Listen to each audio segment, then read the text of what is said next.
Fala aí galera, tudo tranquilo? Meu nome é Dalton Moura e este é o 11º vídeo para o canal Fé com Inteligência. No vídeo de hoje, nós vamos falar sobre os assuntos tratados em cada um dos livros da Bíblia. Claro que eu não vou fazer isso tudo em um vídeo só, mas aqui eu vou começar o primeiro vídeo de uma série de 3, onde eu vou falar sobre a metade dos livros do Antigo Testamento. Se você tem interesse e curiosidade de saber mais a respeito da Bíblia, a hora é agora.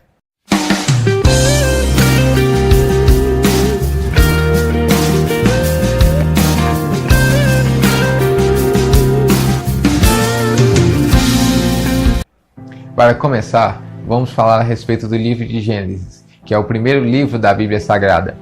Ali Deus conta como em apenas 6 dias Ele criou o mundo e todas as coisas, tendo no 7º dia descansado de toda a sua criação. Posteriormente, o pecado entra no mundo através da desobediência de Adão e Eva a uma ordenança do Senhor. Após isso, o povo começa a se multiplicar sobre a face da terra, assim como também os seus pecados. E Deus, ao olhar para a terra, ele só encontra uma pessoa justa, que no caso era Noé. E ele decide então que ia destruir a terra através do dilúvio, mas que a construção da arca ia fazer com que salvasse Noé, sua família e um par de animal de cada espécie da criação que ele já tinha feito. Após o dilúvio, o povo volta a se multiplicar através dos filhos de Noé. E Deus escolhe Abraão para lançar sobre ele a promessa de que nele seriam benditas todas as nações da terra e que a sua descendência seria tão numerosa quanto as estrelas do céu ou como os grãos de areia da praia. Essa promessa começa a se cumprir no seu neto Jacó, que teve 12 filhos e cada um dos seus filhos deu nome a uma tribo, as quais são conhecidas até os dias de hoje na nação de Israel. Para quem não sabe, Israel foi o nome que Deus deu a Jacó por ele ter desafiado a ele para receber uma bênção de Deus. Do capítulo 37 até o 50, temos a história de José, que é um dos filhos de Jacó, que se tornou governador nas terras do Egito, em um período onde a fome tinha se instaurado por toda a parte da terra. Mas o Egito era a única nação que ainda tinha suprimentos não só para si, mas também para outras nações. E neste momento, Jacó se muda com a sua família para as terras do Egito.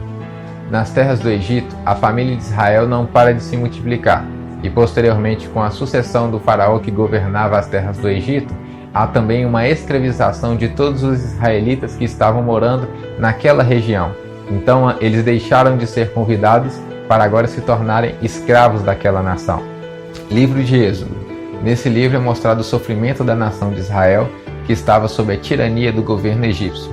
Então Deus se compadece do seu povo, levanta Moisés para ser o libertador do povo de Israel e ele promete que vai levar eles a uma terra que emana leite e mel, que no caso é a terra de Canaã. Após saírem do Egito, eles então partem em busca dessa terra prometida. No deserto, Deus ele concede a Moisés os 10 mandamentos para que o povo eles andassem em uma direção de santidade, de pureza, se guardando dos maus hábitos que eles adquiriram na terra do Egito. Também Deus dá a instrução a Moisés para a construção da Arca da Aliança. A Arca da Aliança seria onde Deus ele repousaria ali a sua presença, para que onde quer que o povo fosse, eles estivessem com a presença de Deus no meio deles. Levítico. Nesse livro Deus orienta o povo como deveria ser feita a expiação pelos pecados. Afinal, na lei de Deus, aquele que pecava deveria morrer.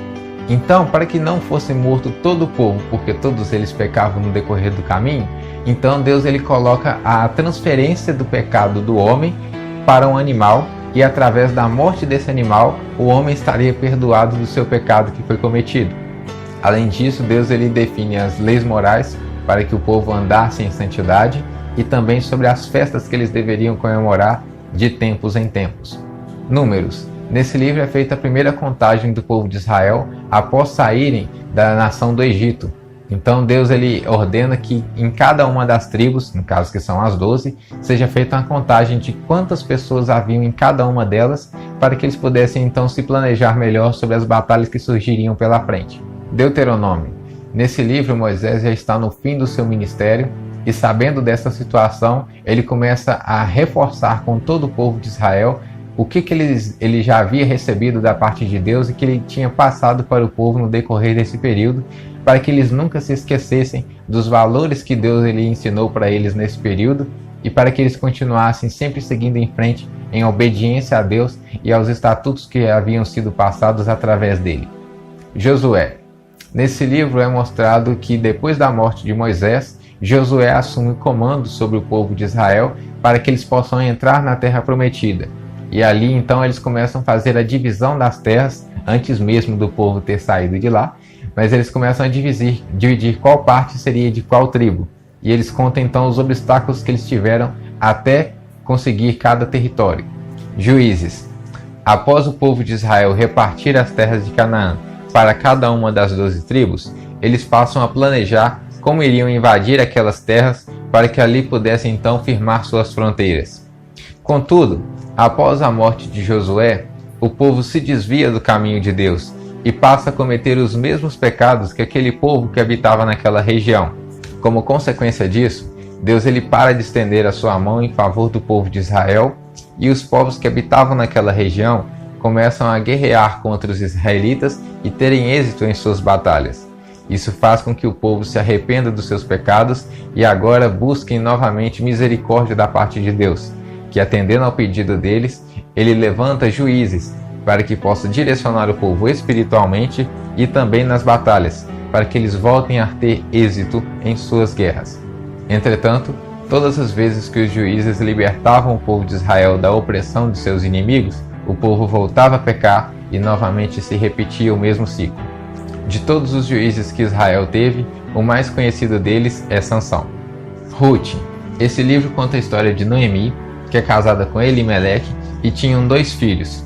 E por haver uma onda de grande fome na região onde habitavam, eles decidem se mudar para a região de Moabe. Ali, o marido de Noemi vem a falecer e os seus 2 filhos se casam com 2 moabitas. Dentre elas, havia uma que se chamava Ruth. Passados 10 anos, os 2 filhos de Noemi morrem e ela decide voltar para a região de Israel. Contudo, Ruth, ela se candidata para ir junto com ela, tendo em vista que ela estava sozinha, já que não tinha filhos nem marido mais. E elas então voltam para a região de Israel e lá Ruth conhece a Boaz e se casa com ele e tem um filho chamado Obed. Olhando assim parece uma simples história de romance, mas na verdade há uma importância muito grande sobre esse casal, pois o filho que eles tiveram, que se chamava Obed, ele gerou a Jessé, e Jessé depois gerou Davi, e a partir da linhagem de Davi é que veio o Salvador, Jesus Cristo. 1 Samuel. Neste livro, o povo de Israel experimenta mais um momento de frieza espiritual, pois naquele momento a palavra de Deus era escassa, pois o sacerdote Eli não havia mais dado tanta atenção à palavra de Deus no que diz respeito ao cuidado e zelo com a casa do Senhor. Sendo assim, Deus levanta Samuel para suceder a Eli no sacerdócio da casa de Deus. Passado o período de sucessão sacerdotal, o povo pede um rei para que pudesse direcionar o povo de Israel em suas batalhas e que pudesse ter uma representatividade perante outros reinos. Deus, relutante, acaba concedendo o pedido deles, enviando Samuel para ungir a Saul para ser o primeiro rei do povo de Israel. Após alguns anos depois que assumiu o reinado do povo de Israel, Saul comete um grave erro ao desobedecer uma ordem clara de Deus. Então Deus ele chama Samuel para ungir Davi como seu sucessor no reinado do povo de Israel. Após saber dessa notícia e vendo a popularidade de Davi no meio do povo por ter derrotado o gigante Golias, Saul passa a perseguir a Davi para que não ele suceda o trono de Israel, mas o seu filho Jonathan. 2 Samuel. Nesse livro, Saul morre e Davi assume em seu lugar o reinado do povo de Israel. A princípio, nem todas as tribos aceitam o governo de Davi, sendo as primeiras a aceitarem Judá e Benjamim. Posteriormente, as demais 10 tribos passam a concordar com o governo de Davi. Mas aí já mostra que há uma divisão entre esses 2 povos, no caso, as 2 tribos contra as demais 10. 1 Reis. Após a morte de Davi, Salomão assume em seu lugar o reinado sobre o povo de Israel e ordena a construção do templo, que acabou ficando conhecido como o Templo de Salomão. Após a morte de Salomão, o reino de Israel se divide, Judá e Benjamim formam o reino do sul e as demais 10 tribos formam o reino do norte. Em meio a esse cenário, Deus levanta Elias para profetizar para cada um dos reinos no que diz respeito ao desvio do povo de Israel do caminho que Deus havia lhes proposto. Segundo a Reis. Esse livro continua a narrativa do livro de 1 Reis, mostrando os atos do ministério de Elias como profeta da nação de Israel e posteriormente a sucessão dele por Eliseu. Neste livro nós também temos a queda do reino do norte e do sul, que ambos formavam a nação de Israel, e também como Deus ele libertou o povo da opressão do rei da Assíria, chamado Senaqueribe. Terminado aqui o resumo do livro de 2 Reis, eu finalizo esse vídeo e nós vamos continuar na semana que vem com os demais livros do Antigo Testamento, para que assim que a gente finalizar eles, a gente possa passar então por um Novo Testamento. Eu te vejo na próxima semana, que Deus te abençoe.